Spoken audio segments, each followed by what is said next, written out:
We've already mentioned that the Soviet hostile perception of Israel had a deep effect on the far left in the West. This can be clearly seen in the years following the Six-Day War, when the radical left of the late 1960s and early 1970s was gaining strength as part of the rise of the anti-Vietnam, anti-war, and human rights movements. It was during these years, and the years that have followed, that the far left began shifting from their initial focus of liberating the working classes. Instead, a new worldview of competing camps arose, in which the central divide was no longer between social classes, but rather between those perceived by the left as oppressed and oppressor nations of the world.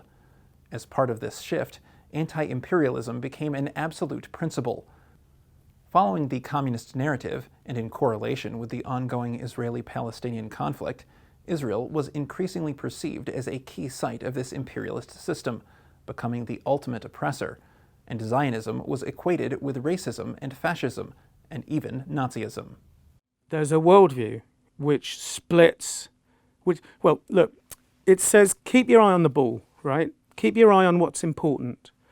And this worldview says that what's important is this global system of power. And you might call it modernity or capitalism or imperialism, but it's global. It's a system of power which operates throughout the world. It makes people starve. It makes people hungry. It denies them healthcare. It alienates them. It makes their lives poor. And this machine is backed up by the state and the media and armies and the United States and all of this. And the global struggle becomes, in that telling, this struggle between good and bad, between capitalism, modernity, or imperialism, however you want to describe it, and the people who oppose it. Now, of course, there is, as always, a kernel of truth. You know, capitalism and imperialism and modernity have been responsible for, countless awful atrocities and acts.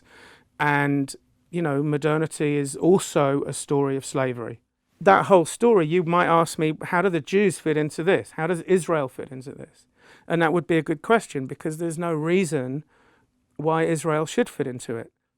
You know what a keystone is. When you have a brick arch and it has a special shaped stone at the top which keeps everything in place, and if you took the keystone out, the whole arch would fall.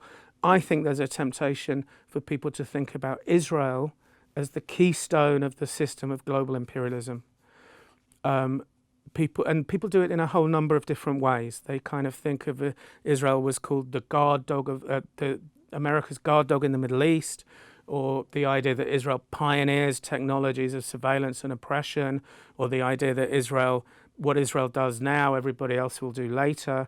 But in one way or another, and in many ways, or the idea that there's an Israel lobby which is responsible for drawing the whole world into wars that are against its interests, or the idea that Israel is involved in this hugely powerful effort to silence criticism of it by mobilizing the victim power of the Holocaust. All of these different ways that Israel gets taken into the center of this global system. And when that happens, it's always a worry. It's always a worry because anti-Semitism, all kinds of different anti-Semitisms, have always said that the Jews are at the center of everything bad that happens in the world.